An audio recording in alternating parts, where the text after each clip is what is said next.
Good morning. I'm Ann Schindler, and this is First Coast Connect. Today, a homeowner nightmare after squatters move in and refuse to leave. We talked to the property owner and a real estate attorney about the state of anti-squatting laws and what's about to change. Later in the program, a local performance of The Color Purple by the city's oldest African-American theater company in Jacksonville. But first, if someone breaks into your house and begins sleeping there, you might think that they're subject to arrest. But that's not always the case. I'm joined now by a Jacksonville homeowner who found out the hard way. Hello, Patti Peeples. Hello, Ann. And we're also joined by Zach Roth, an attorney with Ansbacher Law, which specializes in real estate law, and we should note also is a station underwriter. Good morning, Zach. Good morning. Thanks for having me. And to our listeners, have you experienced any issues with squatters, or do you have any questions about the law?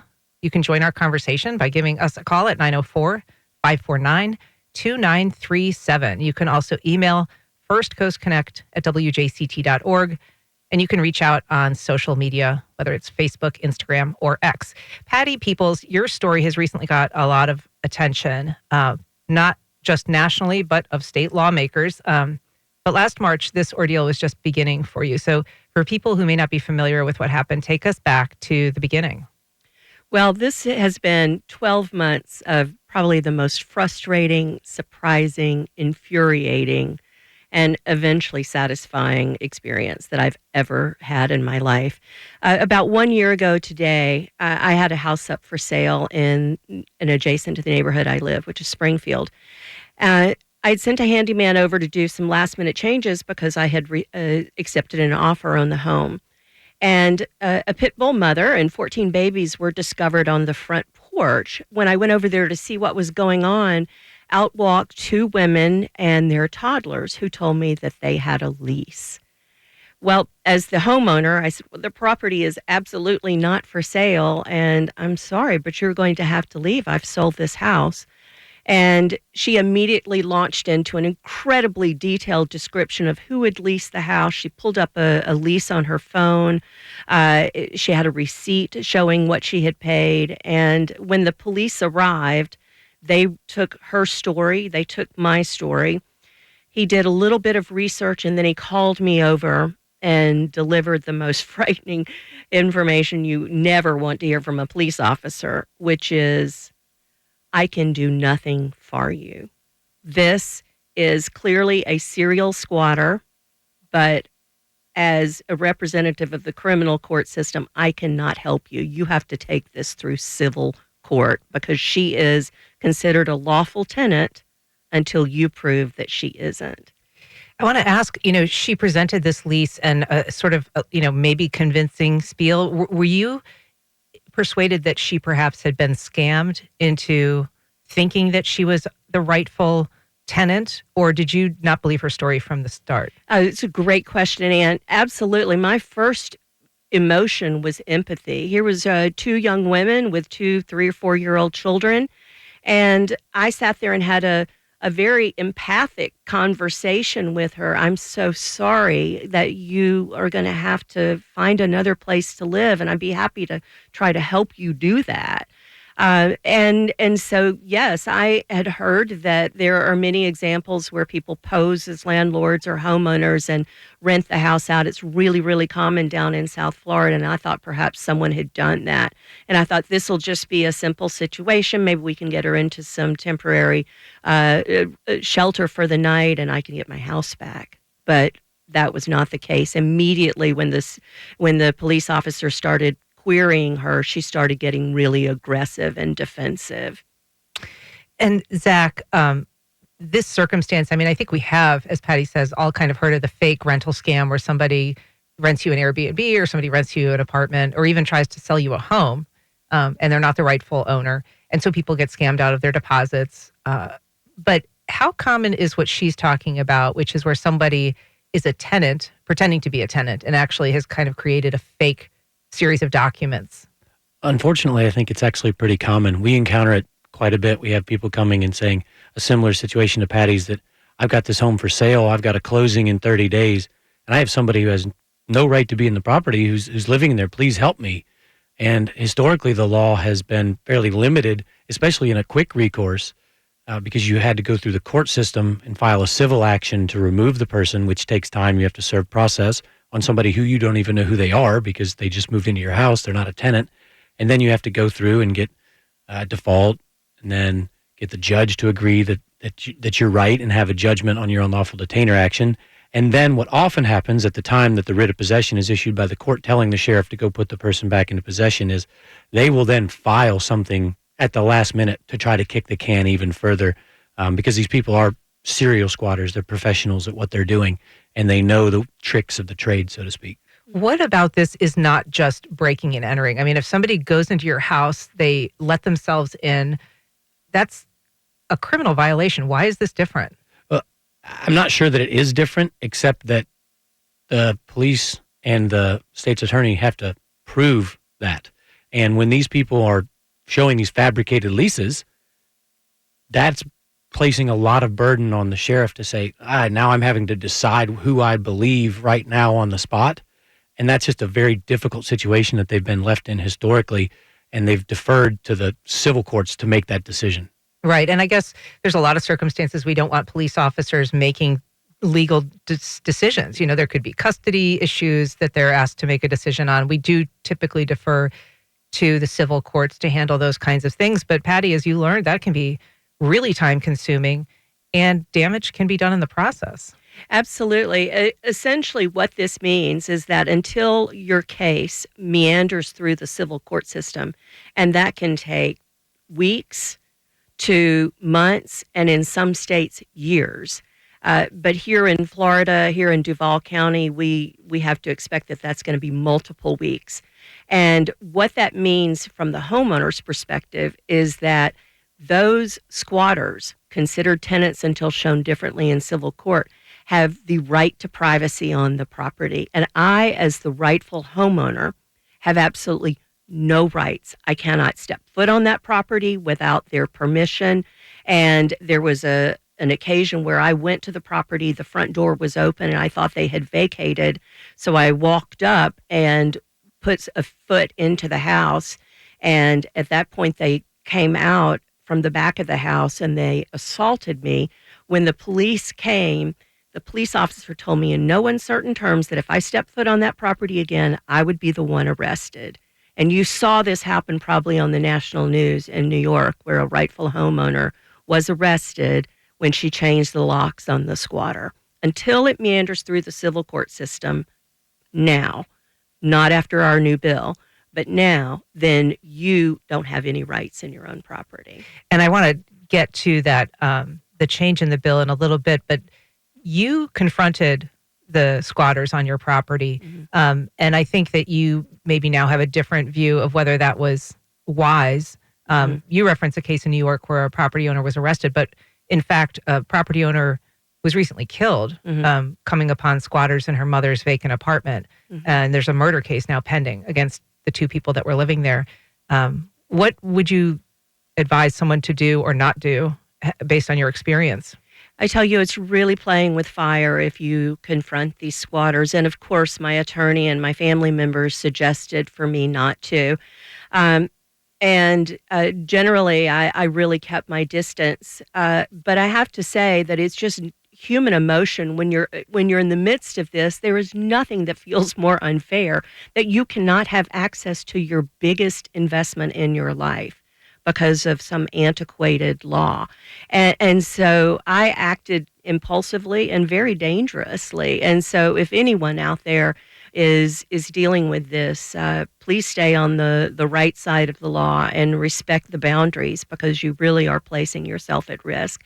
There are some services out there that try to out-squat the squatters or use the existing laws to the homeowner's advantage. But I think all of those promote vigilante justice, which I think is one of the biggest advantages of Florida passing a squatter bill, is that it will reduce the risk of vigilante justice. We're talking about squatters and property and changes to the law that have resulted in large part because of our guests' experience with squatters.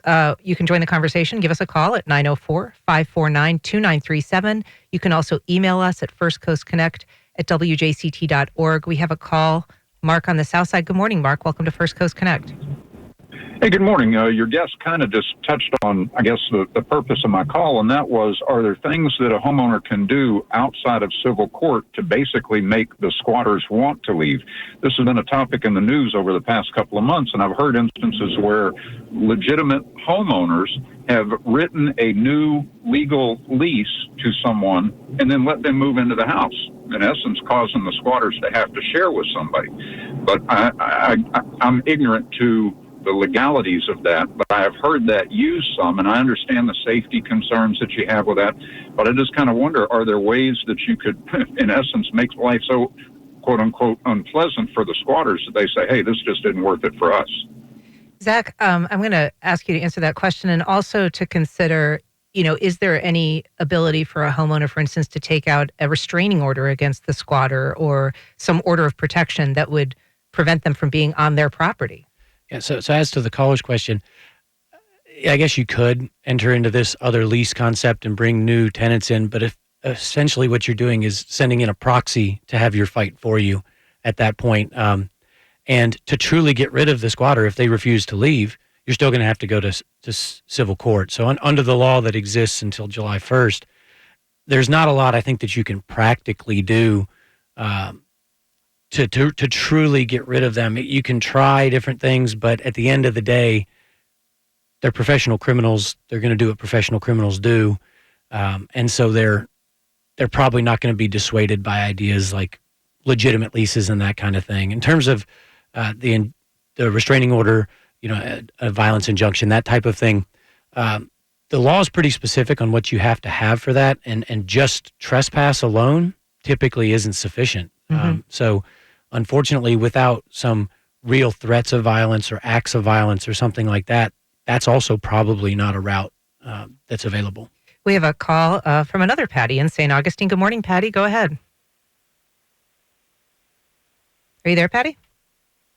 I am. I'm sorry. Can you hear me? I don't know if it's echoing. Yeah, go ahead. Okay. If you have a family member that, say, you purchased a home for, say, elderly parents, and then you have them allowing another relative and their significant other to move in, that it used to be the invited guest scenario, that once they were there 14 days, they became, I guess, they had some type of tenancy rights. What happens if you're the homeowner and you do not want those other invited guests to be there? Are you allowed to use the squatter's rights to remove those individuals? Good question, Patti. Zach, do you know the answer to that? Yeah, so I don't think the new law would change this answer, and short answer, no. You can't use the squatter law to do that. Now, the situation we're talking about is essentially where someone enters with permission, and then that permission is subsequently revoked. So the cause of action that you'd use there is an unlawful detainer, which is very similar to an eviction, except eviction is for someone who has a lease agreement, who has a written document, or I think she's talking more, though, like if she owns the house and her elderly parents allow this, these other people to live there, does she have any recourse? Right. It's essentially a sublease situation, and so it flows down. So you would have to seek the unlawful detainer action, potentially even against the parent as well, to say anyone claiming through you. But I think you would still have a cause of action to those third parties, because you could say our agreement for you to live in this property was that you could live in this property, but not other people. And then you could assert the right because they entered with permission. You as a property owner have revoked that permission, and you could seek to remove that person. Patti, I'm sure you explored a lot of options during this, 40 days before they were eventually evicted? Well, I explored all the options that I knew about, which a year ago, this was not really in the news at all. And I called a dozen attorneys before I discovered one that had some experience in squatters' rights and in property owners' rights.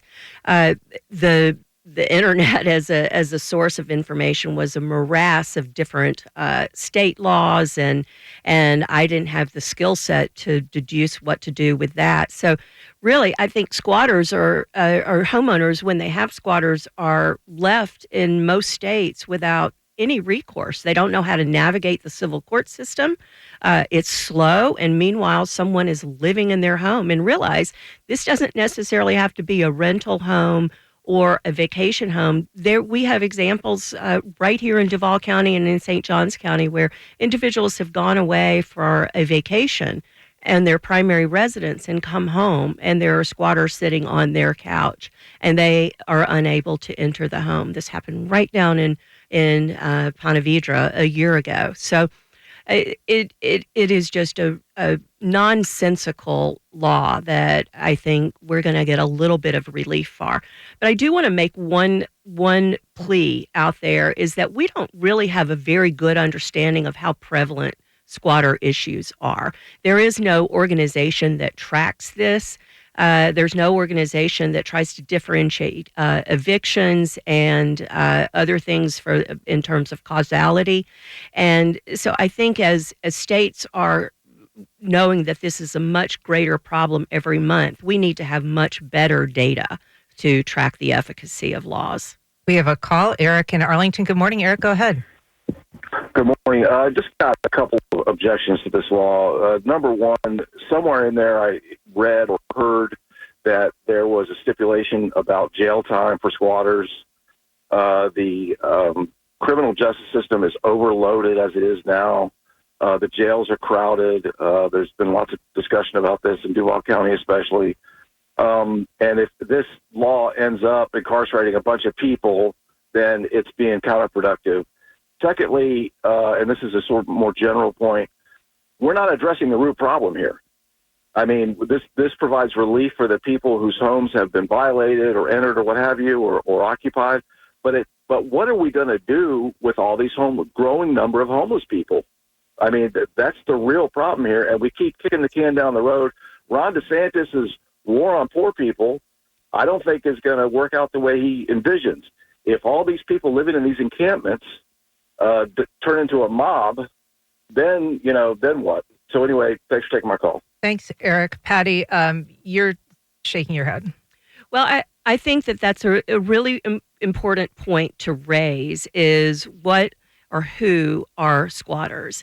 And that was always my concern when I waded into this battle is that I was fearful that any sort of squatter law could be used as a cudgel against undocumented immigrants and our unhoused population.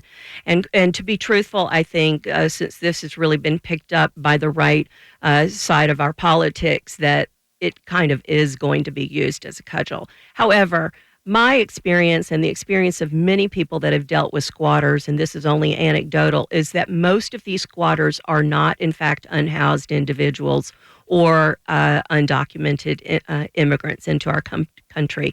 What they are people that have studied this system and are taking advantage of it. They are knowledgeable. They typically, as Zach mentioned, work in squatter rings. There are groups on Reddit and Facebook and YouTube and everywhere that teach people how to squat. And if you follow those groups like I do, you will see that their intent is really to take something from people that they feel have too much. And Patti, describe for us, I mean, when the squatters left your house, there was significant damage. Tell us a little bit about what you found when they left. And was that something that was occurring while they were living there, or was that just kind of their farewell salvo? Well, over the course of the 36 days they were in my property, they started slowly denigrating it. I mean, there was trash everywhere. They were having parties and leaving food all out in the yard, and they were really becoming an eyesore for this lovely little street. And then I began to notice that windows were being broken, and I could see that they were boarding up the windows with what appeared to be the front of cabinets. So I had a sense that there was damage that was happening, and there was really no reason for it. And then as more and more media started covering this situation, they started getting angrier and angrier that their faces were all over the news. And they had one night a destruction party. And so we drove by. We could hear the damage going on inside, call the police. They had no right to go into the property, they told us. And when I finally got the keys back and I could go into my own property, it was completely decimated. You could see from one room into another through walls. They had stolen appliances. There was human feces all over the house and maggots, and they did $40,000 worth of intentional damage. Wow.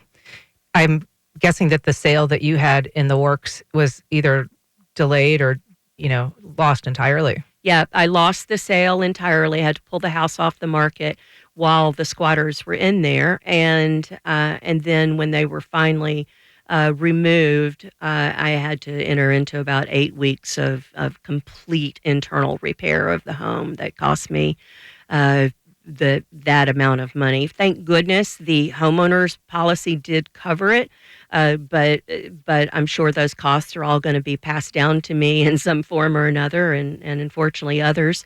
And so that's another reason that we've really got to fix this problem, because the costs get borne by those that are, trying to do the right thing. Well, we have a message from Ed on Facebook. He says, what's the penalty to squatters? Any jail or financial penalty? I think that probably brings us back to what is changing July 1, this new law. Yeah, so back to the prior question about jailing squatters. There is no automatic jail for squatters in the new law. It's not you get caught squatting, you're going to jail. There are 3 new crimes that were added, but they're more specific. One is similar to Patty's situation. If you cause more than $1,000 worth of damage to a property you were squatting in, that is now a second-degree felony. There's also a first-degree misdemeanor for fabricating documents to claim you have an interest. So if you create a fake lease or something like that, that's now a misdemeanor. And then there's a first-degree felony, which is intended to address this idea of people renting out properties they don't own or listing for properties they don't own. If you engage in that knowing that you don't have a right to, or you're representing someone that you know doesn't have a right to sell it, that's now a first-degree felony. So those are the criminal provisions that were added based on this law. There's no blanket, you're a squatter, you're going to jail. And this law, as you said, also gives officers, well, I don't know if you've said it to me, but it gives the officer some discretion.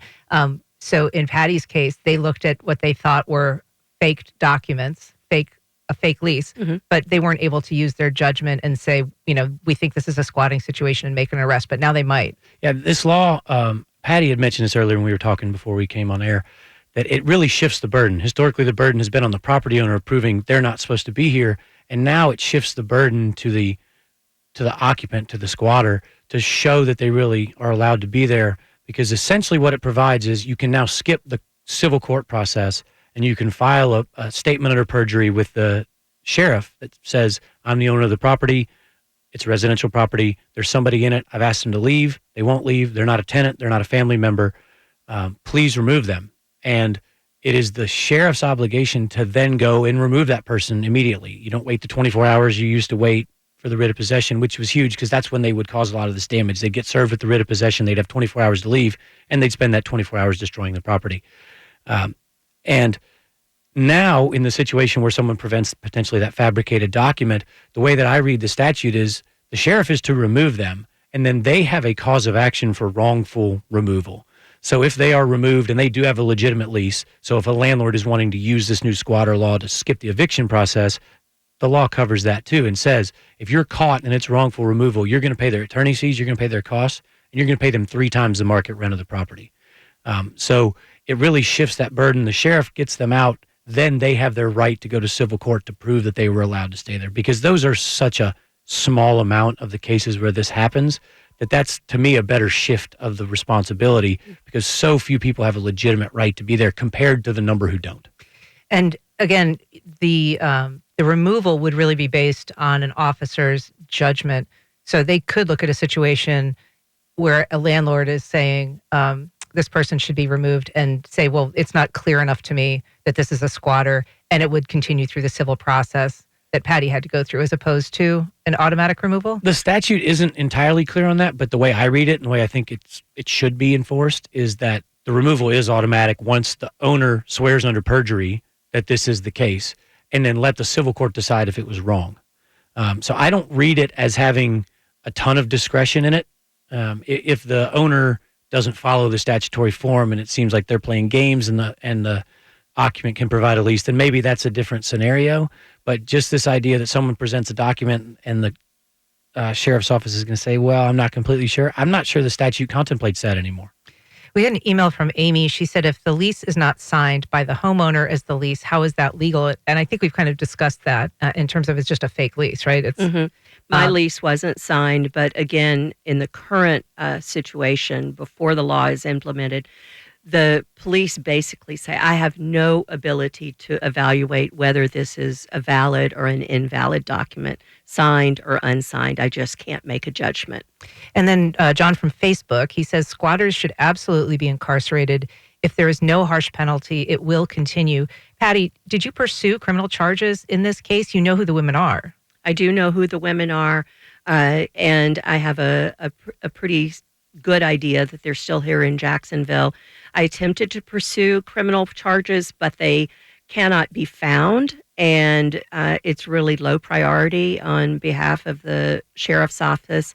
And furthermore, pursuing any sort of charges on the $40,000 would require the state's attorney to get involved, or at least that's what I was told, and they had no appetite for it at the present time. So I'm hoping that with this new law, and Zach, you can weigh in, is that now this whole profile of squatters and cost is raised in the state of Florida and amongst the legal and criminal system, and that they will pay more attention to pursuing these kinds of charges. And to be clear, in your case, police didn't witness these two women damaging your house, and the state attorney's office likely wouldn't have been able to demonstrate with any persuasive power that they had actually done the damage themselves, as opposed to somebody else. Spot on, and that was one of their justifications for not pursuing, is that they couldn't deduce exactly who did the damage, and since there were a variety of people in and out of the house, that made that case even weaker. One of the elements of squatting is it's not just the house that's impacted, but very often the neighborhood as well, and it can be sometimes they're used for drug manufacture or prostitution. They really can be a problem for entire neighborhoods, and sometimes it happens on a large scale with more than one home in a neighborhood being taken. There's a great example in Atlanta that's really dealing with significant squatter issues, and Georgia has now written a bill that is somewhat similar to Florida, and I think it's moving through the Senate side of the legislature now. But in Atlanta, there was an example where there was a neighborhood where they felt like there were 1,000 or more squatters there that had created drug and prostitution rings and strip clubs and other things. And the neighbors in this gated neighborhood had absolutely no power to get rid of them. Extraordinary. I think that has actually moved through both sides, and Georgia's just kind of waiting the governor's signature. Oh, marvelous. So this law passed with bipartisan support? 100% bipartisan support. And I asked several senators and representatives if they could remember anything in recent history that had passed with that kind of 100% bipartisan support. And they said nothing of a substantive nature that anyone could remember in the recent past. I think it was a really, really great example of the fact that Senator Perry and Representative Steele saw my story on Fox independently, and they both began writing bills for their side of the legislature, heard about each other's bills, came together, and it went through committee. I had the opportunity to testify on both sides, and then there was some reticence from the Democrats in each of the committee. Each of the senator and the representative sat down with every single person on each of those independent committees and heard their issues, as well as in when it was presented on the floor, there were others that spoke against the bill, such as Florida Rising, and their concerns were heard. And as a result, when it went to full vote, there was not a single nay vote. We got an email from Lisa saying, is the new law in Clay County? Yes, statewide. And Jim from Facebook asking a good question. Can the owner just have the power and the water shut off? Zach? No. Well, typically the occupant would have the ability to contact and have the utilities put into their name. Usually the utilities aren't in the name of the owner. They're in the name of the occupant. So it's similar if you have a tenant. So they'll probably just call and get it turned on and JEA or whoever the utility is isn't in the business of verifying if they're squatters, if they're illegally. So probably it probably wouldn't work.